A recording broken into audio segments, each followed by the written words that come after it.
भारत जैसे पुरुष प्रधान देश में जहां हर फिल्म की कहानी हीरो के आसपास ही घूमती है, वहां एक ऐसी एक्ट्रेस आई जिन्होंने न सिर्फ महिला प्रधान रोल किए बल्कि अपनी निजी जिंदगी में भी एक मजबूत महिला किरदार के रूप में नजर आई।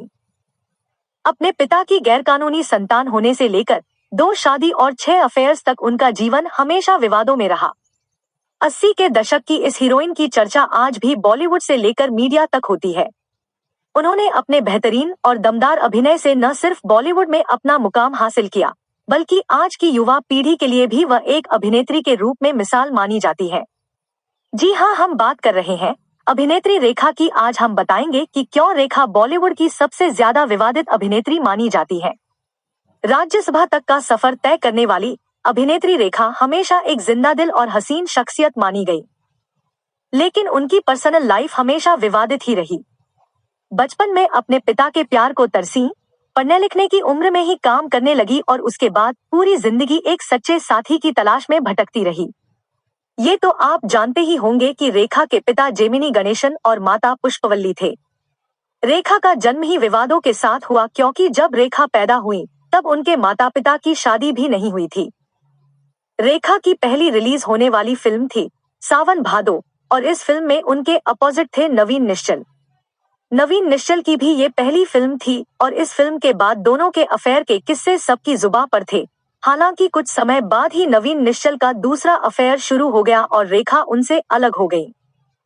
मीडिया रिपोर्ट्स के मुताबिक नवीन निश्चल के बाद रेखा की जिंदगी में जिस एक्टर की एंट्री हुई वह थे जितेंद्र। हालांकि जितेंद्र पहले से ही अपनी गर्लफ्रेंड शोभा कपूर के साथ रिश्ते में थे, लेकिन शोभा अपनी जॉब के सिलसिले में ज्यादातर विदेश में ही रहती थी और इस दौरान जितेंद्र का अफेयर रेखा के साथ शुरू हो गया। फिल्म एक बेचारा की शूटिंग के दौरान रेखा और जितेंद्र के बीच करीबी और बड़ी और यहीं से उनके अफेयर की खबरें भी सामने आई। जितेंद्र रेखा को डेट कर रहे थे, लेकिन वह अपनी गर्लफ्रेंड शोभा को भी छोड़ने को तैयार नहीं थे। इसे लेकर दोनों के बीच अक्सर झगड़े होते थे। रेखा द अनटोल्ड स्टोरी के मुताबिक एक फिल्म की शूटिंग के दौरान जितेंद्र ने अपने एक दोस्त से कहा कि रेखा मेरा बेस्ट टाइम पास है। रेखा ने ये सुन लिया और उसके बाद दोनों का ब्रेकअप हो गया। इसके बाद रेखा की जिंदगी में एंट्री हुई किरण कुमार की। हालांकि ये रिश्ता कुछ दिन तक चला और उसके बाद दोनों अलग हो गए। हालांकि रेखा अभी भी सच्चे प्यार की तलाश में थी। इसके बाद कुछ फिल्मों में साथ काम करने के बाद रेखा की जिंदगी में आए एक्टर विनोद मेहरा।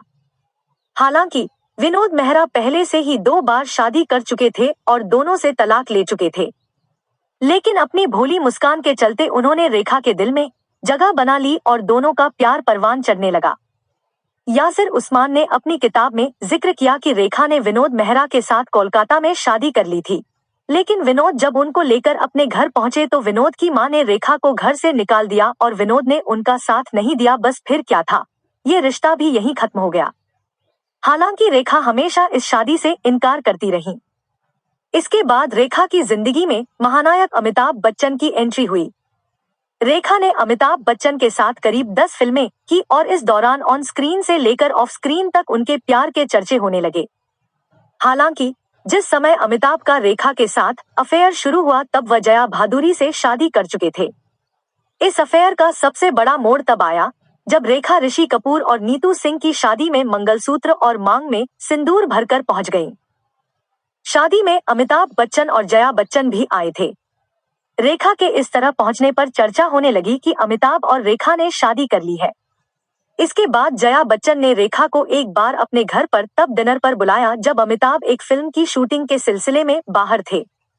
बताया जाता है कि जया बच्चन ने रेखा की खूब आवभगत की और डिनर से लौटते समय बस एक बार रेखा से कही कि मैं अमिताभ को कभी नहीं छोड़ूंगी। इसके बाद रेखा को ये समझ आ गया कि अमिताभ बच्चन कभी भी उनके नहीं हो सकते। अमिताभ से रिश्ता टूटने के बाद रेखा कुछ सालों तक बिल्कुल अकेली रही। वह बस अपने काम पर फोकस कर रही थी और करियर में सफलता ऊंचाइयों को हासिल करती गई। कुछ मीडिया रिपोर्ट्स के मुताबिक 1996 में स्मिता पाटिल की मौत के बाद राज बब्बर ने जब घर वापसी की तो पहले जैसी बात नहीं थी। इसी दौरान उनकी रेखा से मुलाकात हुई और दोनों अपनी परेशानियां शेयर करने लगे। दोनों ने साथ में कई फिल्में की। दोनों के स्क्रीन पर अच्छी केमिस्ट्री भी दिखी और देखते ही देखते दोनों रिश्ते में आ गए। कुछ समय बाद रेखा ने राज बब्बर से शादी करने की मांग कर डाली, लेकिन राज बब्बर ने रेखा से साफ साफ कह दिया कि वह शादी नहीं करेंगे। दिल टूटता गया, रेखा आगे बढ़ती गई। रेखा अपने सच्चे जीवन साथी की तलाश में थी या कुछ और, आज तक कोई नहीं समझ सका। रेखा का करियर शबाब पर था और यह उस वक्त अकेली एक ऐसी अदाकारा थी जो पुरुष प्रधान बॉलीवुड में महिला प्रधान कमर्शियल फिल्में कर रही थी और सुर्खियों में छाई हुई थी। तभी 80 के दशक में आखिर में रेखा पर संजय दत्त को फंसाने के आरोप लगने लगे। इंडस्ट्री में ये खबर तेजी से फैली कि रेखा ने संजय दत्त से शादी कर ली। ये सुनते ही नरगिस ने रेखा को मर्दों को फंसाने वाली डायन तक कह डाला। कई बार प्यार में धोखा खाने वाली रेखा 90 का दशक आते आते अब घर बसाना चाहती थी। अब ऐसे में उनकी मुलाकात दिल्ली के एक बिजनेसमैन से हुई जिनका नाम मुकेश अग्रवाल था, जो रेखा के बहुत बड़े फैन थे। फिर अचानक एक दिन खबर आई कि इन दोनों ने शादी कर ली है, लेकिन शायद घर बसाना रेखा की किस्मत में ही नहीं था। शादी के कुछ महीने बाद दोनों के बीच रिश्ते बिगड़ने लगे। तभी रेखा को पता चला कि उनके पति डिप्रेशन के शिकार हैं और शादी से पहले से ही इनका मानसिक इलाज चल रहा है। ये सुनकर रेखा को गहरा धक्का लगा। इसके बाद वह ज्यादातर दिल्ली नहीं मुंबई रहने लगी। 2 अक्टूबर 1990 को एक ऐसी खबर आई जिसने तहलका मचा दिया। दरअसल इसी दिन मुकेश दुनिया से चले गए थे। मुकेश की मौत का दोष दुनिया वाले रेखा को देने लगे। 1996 में रेखा के अफेयर की चर्चा एक बार फिर सुर्खियां बन गई। ये अफेयर बेहद चौंकाने वाला रहा। एक फिल्म आई थी, खिलाड़ियों के खिलाड़ी। इस फिल्म में रेखा के साथ अक्षय कुमार और रवीना टंडन थे। इसी फिल्म की शूटिंग के दौरान ये खबरें आने लगी कि रेखा अपने से 13 साल छोटे अक्षय कुमार को डेट करने लगी है। कहते हैं इसी फिल्म के दौरान रवीना भी अक्षय को डेट कर रही थी, लेकिन जैसे ही उन्हें रेखा के अफेयर के बारे में पता चला तो उन्होंने मीडिया में इसकी भड़ास निकाल दी। हालांकि रेखा और अक्षय ने कभी भी इस रिश्ते को स्वीकार नहीं किया और खामोशी से अलग हो गए। अब बात ऐसे रिश्ते की जिसकी बारे में बहुत ही कम लोग जानते हैं। दरअसल कुछ साल पहले एक खबर आई कि रेखा की एक महिला मित्र भी है। फेमस जर्नलिस्ट मोहनदीप ने अपनी यूरेका में इस बात का दावा करते हुए इस राज से पर्दा उठाया है। किताब में लिखा गया है कि रेखा लंबे समय से पश्चिम मुंबई के बांद्रा में जिस फेसिंग बंगला नंबर 2 में रहती है। उसमें अंदर जाने की इजाजत किसी को भी नहीं है, सिवाय एक शख्स के जो है इनकी पर्सनल सेक्रेटरी फरजाना। किताब में यह भी दावा किया गया कि आज तक किसी ने भी रेखा के इस पुराने रहस्यमय बंगले के अंदर का नजारा नहीं देखा है, क्योंकि इसके अंदर कई राज छुपे हैं। कहते हैं उनके हाउस हेल्प और सिक्योरिटी गार्ड्स को भी बाहरी हिस्सों में रहने की इजाजत नहीं है।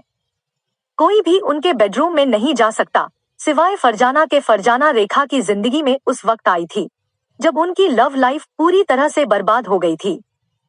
जर्नलिस्ट मोहन दावा करते हैं कि दोनों के रिश्ते सामान्य नहीं है, दोनों पति पत्नी की तरह साथ रहते हैं। अगर आपको ये वीडियो पसंद आई तो मेरे चैनल को सब्सक्राइब कर लीजिए।